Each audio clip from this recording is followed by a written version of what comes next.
Hello, my name is Robert Armstrong, and I'm an attorney, and I've been practicing law in California for the past 11 years.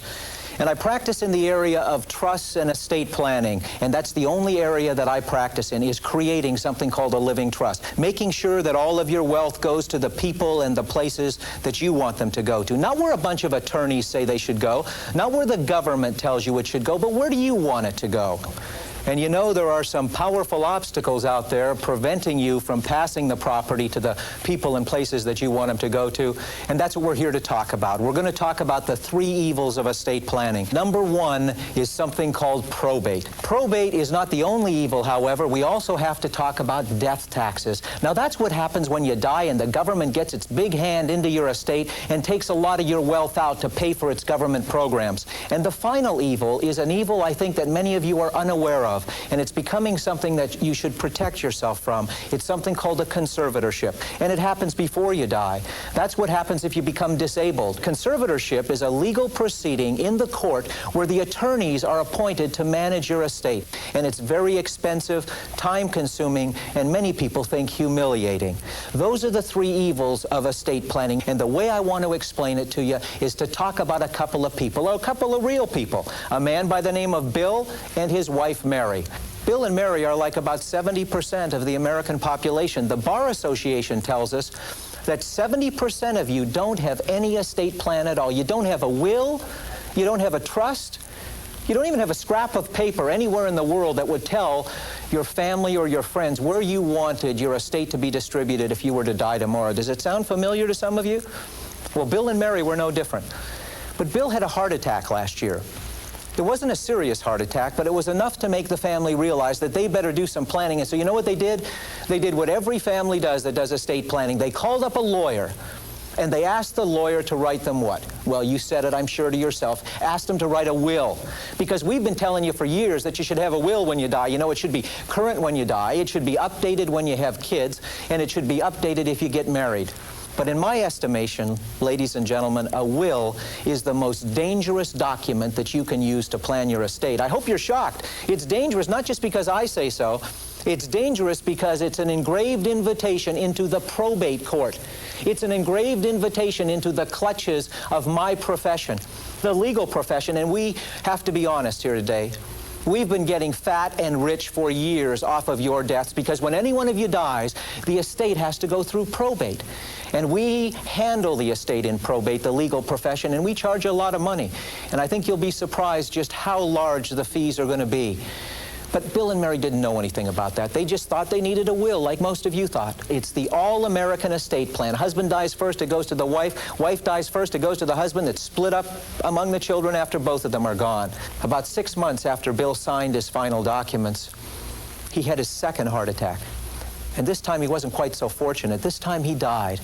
And you know, the first thing that you found out was that all of the assets owned by Bill on the date of death, well, lo and behold, they had to go through a legal proceeding called probate. Probate. Many of you thought, I know, that if you got a will, you were going to avoid probate. Well, nothing could be further from the truth, and most people just don't understand probate. They think that probate's got something to do with taxes. Probate has nothing to do with taxes.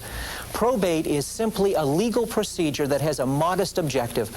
All that they do in the probate court is they change the title of the assets. And your will is nothing more than a little letter to the judge, telling the judge how you wanted your assets distributed and to the names of your beneficiaries. Now, you say, well, is that all they do in probate? Well, no, they look after some other things as well. You know, probate has some other objectives. What they do is they have a forum. That means they invite anybody in the community that's got an interest in Bill's estate down to the court. And you know, people go down there all the time. Disgruntled beneficiaries go down. People who claim that the will was procured by fraud or duress or undue influence, they go down to court and they complain. They contest the will. But you know the next thing they do after they decide whether the will's good and resolve disputes? They pay off the creditors. Anybody that's owed money by the decedent gets paid in the probate court. Now, why in the world would we say that probate is no good? Why are we calling it an evil? Why do we tell you you should avoid probate? Well, the reason that we tell you that probate is no good, and many of you already know that, is because it has some severe disadvantages. Probate is very expensive, and the fees vary from state to state, but they all have one thing in common, that the person that gets paid in the probate court, it's not the judge, it's not the state, it's not the federal government, but it is the legal profession, the attorneys who take your estate through probate. And boy, do we get paid handsomely. Let me show you how the probate system works. The attorneys get paid in two ways in the United States, either by reasonable compensation, $100 an hour or $200 an hour, whatever it is in your particular locale. They get paid that way, and another way that they get paid in some states is by a percentage of the size of your estate. And the way it works is that generally the attorney gets paid based upon the gross size of your estate. It's not very fair, is it? Well, I hope you don't think so, because in addition to the attorney's fees that we've just talked about, there are other fees associated with probate. There's the fees that are paid to the executors, the fees paid to the appraisers, and the filing fees in the court system, and that's very expensive. But you know, there's another problem too, and that's the length of time it takes to go through probate. Many people tell me that they're more concerned about the delays in probate than they are even about the cost. And we've all heard that probate takes a long time. The average length of time is generally, in most states, about 9 months to 2 years. But there are lots of celebrated cases that take a lot longer. But there's also a problem that the probate process is a public record. Your will is on file. All of the creditor claims, all of the beneficiaries' names, addresses, and telephone numbers are there for anybody to look at them. And most people are very concerned about the privacy of their estate. They don't want people to know the size of their estate and who their beneficiaries are. But if you have a will and you go through probate, it's all open to the public. Those are the disadvantages of probate. And did Bill's last will and testament protect him from it? No, not at all. But we're not done yet, because in addition to probate, the family is going to have to endure the estate tax system. Let's talk about the history of the federal estate tax exemption. In 1981, the federal estate tax exemption was $175,625. And then in 1981, Congress realized that inflation was pushing up everybody's estate size, and they decided to pass a law called the Economic Recovery and Tax Act. If you were a married person and you died and you passed all of the property to your surviving spouse, Congress said in 1981 that we're going to give a complete unlimited marital deduction. Now that means that there will be no taxes paid by the surviving spouse after the first spouse dies. But wait a minute. Before we all start applauding the federal government for their generosity, let me just remind you, all they're really waiting around for is what? That's right, the second spouse to die. If you're married, you get the first death for free. It's the second death they get you on. And that's what we're here to talk about, the tax on the second death. And that's what estate taxation is all about, preventing that second spouse's taxation. But you know, we're not done yet, because in addition to the taxes and the probate, we've got one final evil we need to talk about, and that's something called a conservatorship. People don't just drop over dead anymore. They sometimes go to the hospital, and then they linger for many years, sometimes in not real good health. And you know, there's an injury and an illness out there that is striking the elderly population severely. And the disease I'm talking about, of course, you all know, is Alzheimer's disease. And Alzheimer's disease is crippling the elderly population. And let's say that Bill had Alzheimer's disease before he died. Let's say that he was in the advanced stages of it, so he was unable to manage himself or his property. And Mary wanted to sell some stocks or bonds or mutual funds, or she wanted to sell a piece of real estate, or even withdraw money from the bank. Could she do so? No, she can't. She can't, because she needs Bill's signature, and Bill is legally incompetent. He's unable to sign his name, or no one will accept his signature on any kind of a contract. So what's she going to do?